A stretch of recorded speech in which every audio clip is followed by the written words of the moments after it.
Alright, our drawbar is nearing conclusion. We're going to cut it back to 7.5 inches.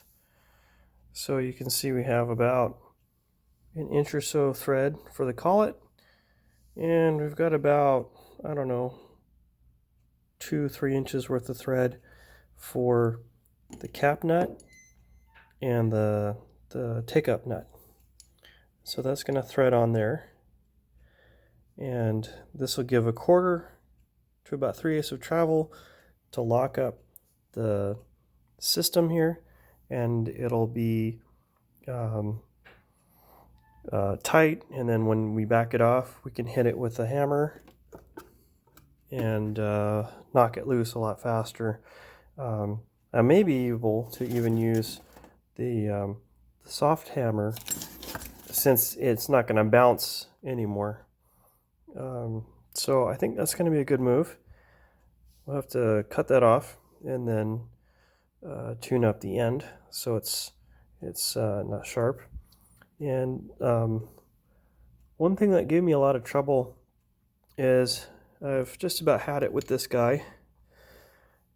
I know it's that 3-sided insert.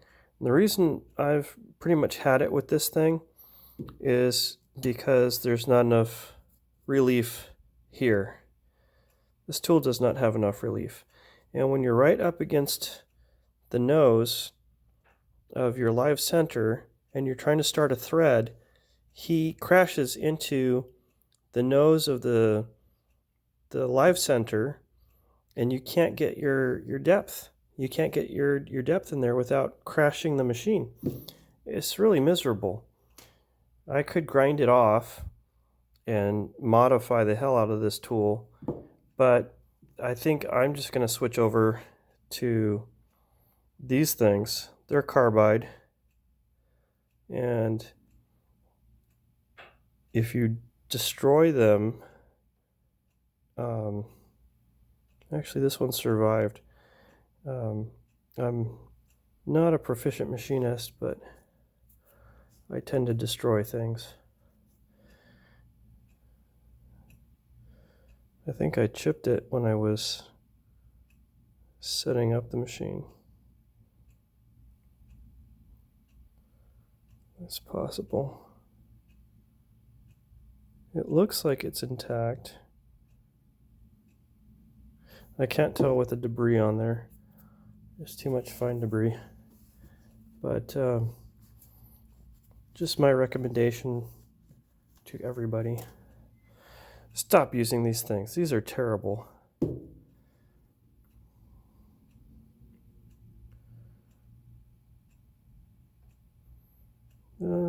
Come on.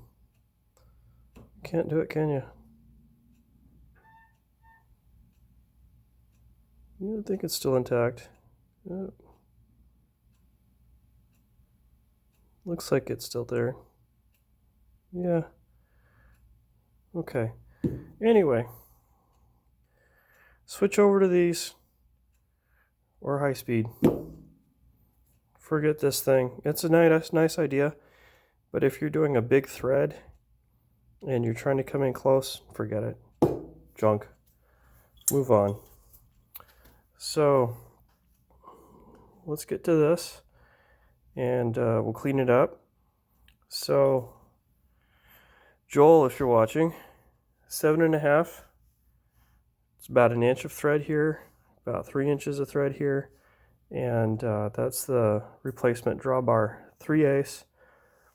Didn't mean to get stainless, but that's what they had. I preferred regular mild steel or cold rolled steel. That would have been fine, but all they had was stainless, so I got stainless. Okay, so after we do this, we're going to do heat treat and oil quench. Not really heat treat, but it's just to blue it so that it doesn't rust up really bad. And you know, we have a lot of rusting issues with the moisture in the air. Okay, so on to the next step.